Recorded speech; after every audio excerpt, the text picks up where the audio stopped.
C'est l'histoire d'une école de mode créée au cœur de Paris il y a 170 ans. Près de 3800 élèves répartis dans le monde qui apprennent la rigueur et le modèle économique de la mode d'aujourd'hui.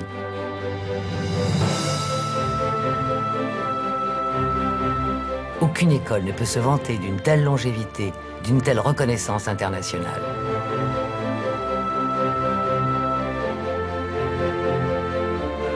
C'est aussi l'histoire d'un petit tailleur, Alexis Lavigne, à l'origine de cette école. Un entrepreneur de la fin du 19e siècle qui incarne à lui seul une success story à la française. Il invente le maître ruban, le buste mannequin. Il permettra la naissance du prêt-à-porter.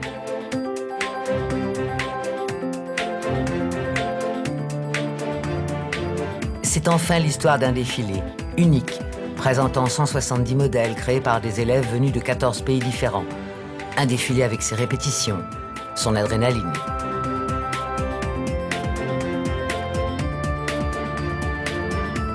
Un défilé qui incarne la mode d'aujourd'hui. La mode sur mesure.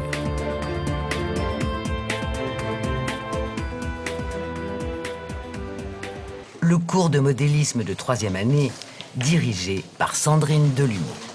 Ça, vous voulez le descendre?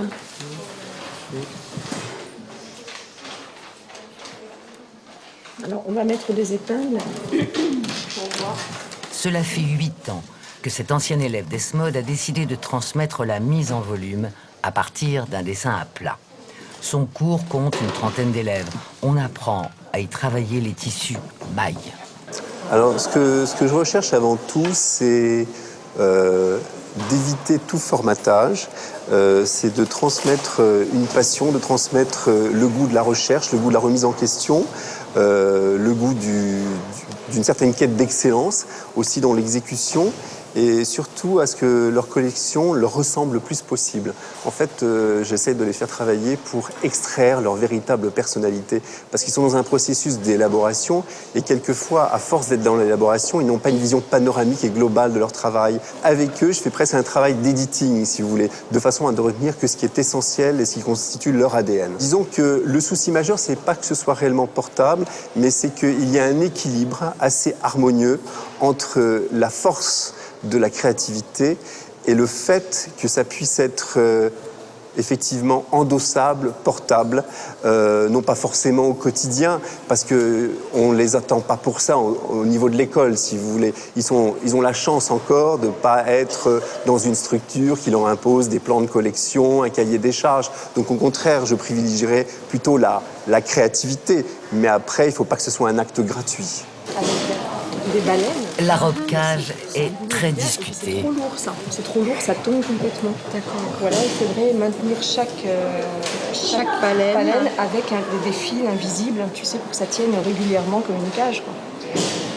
On va trouver une solution. Hein. Oui, bien sûr, on va trouver la solution, mais est-ce que ça va être chouette, ça? Au final, ce sont des gaines électriques qui permettront d'apporter le volume. La robe fera partie des 10 modèles sélectionnés pour représenter Paris au grand défilé.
Le génie d'Alexis Lavigne, c'est d'être un entrepreneur. Très vite, il va créer une maison de couture célèbre pour ses costumes d'Amazon. Toutes ces innovations ont été brevetées. Ses premières fabrications de bustes mannequins déposées.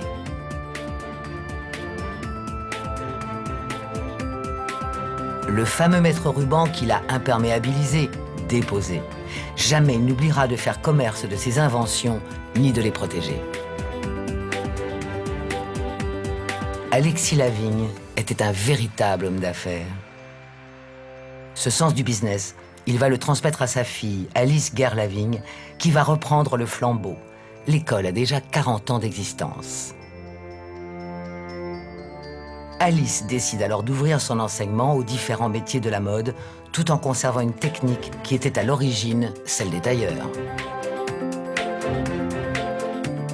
Elle pressent la première, la mode pour enfants.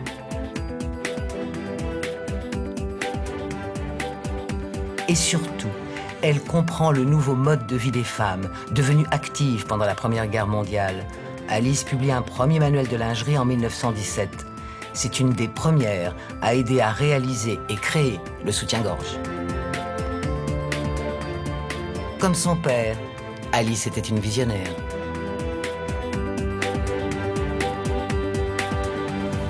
Dès 1893, Alice Guerre-Lavigne développe son enseignement au-delà des frontières.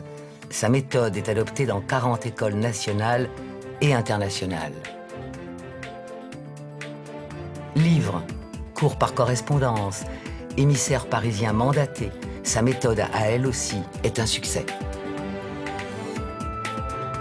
Le XXe siècle va permettre à l'école d'accompagner l'entrée des femmes dans la vie active. Alice propose alors des cours efficaces, concrets, des leçons qui devancent la mode de plusieurs mois. Les élèves affluent du monde entier. Ces mêmes élèves qui vont permettre à l'école de prendre racine un peu partout dans le monde. Dans les années 80, c'est l'ouverture de filiales. L'Asie, l'Amérique du Sud et le Moyen-Orient accueillent des écoles S-Mode.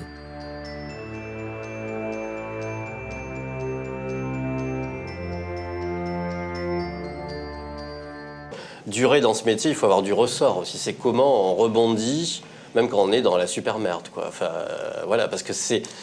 Donc, je ne sais pas comment ça peut fonctionner aussi aujourd'hui, parce que c'est vrai que l'argent, c'est quelque chose d'extrêmement important.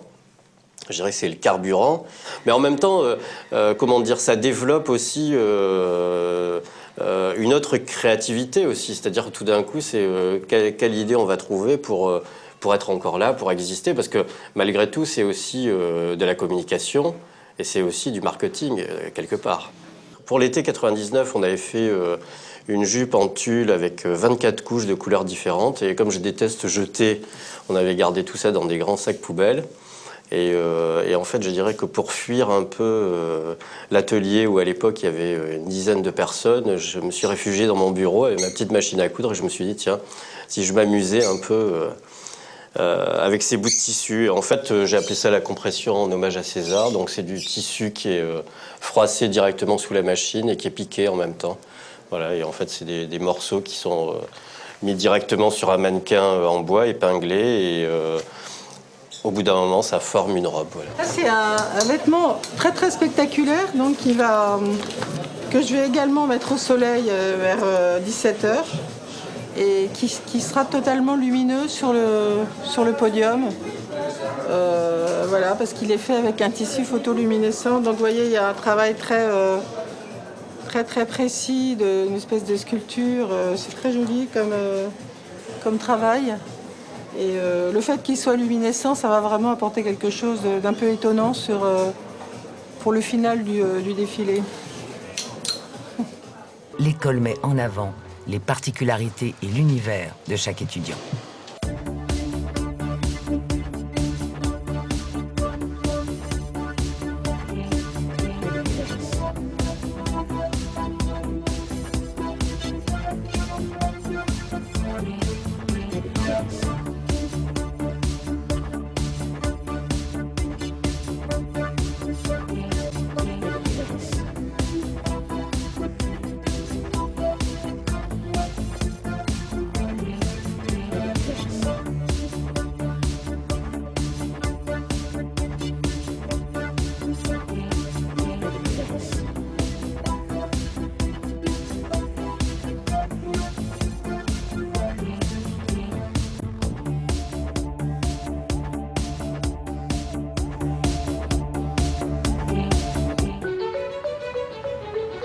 Paris, un après-midi de juin.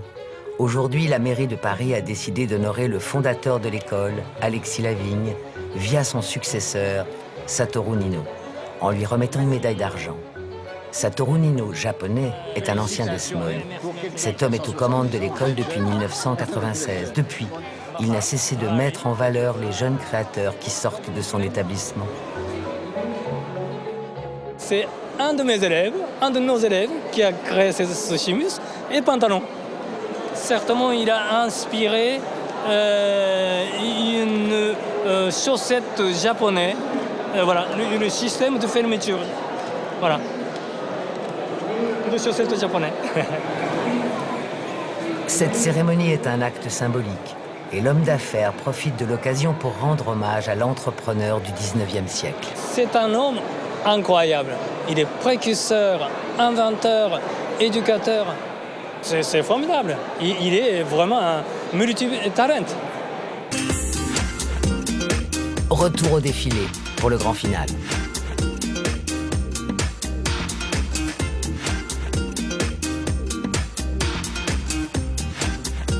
Traditionnellement, ce sont les modèles de l'école de Paris qui défilent en dernier. Il n'y aura pas de grands gagnants ou de gagnantes pour l'ensemble de ces élèves. Il y aura juste eu la satisfaction d'avoir vécu une expérience ensemble face à 800 professionnels. Le plaisir d'avoir vu défiler sur scène la mode qu'ils avaient imaginée et de perpétuer un esprit d'initiative né il y a 170 ans de par la volonté d'un petit tailleur français de 29 ans.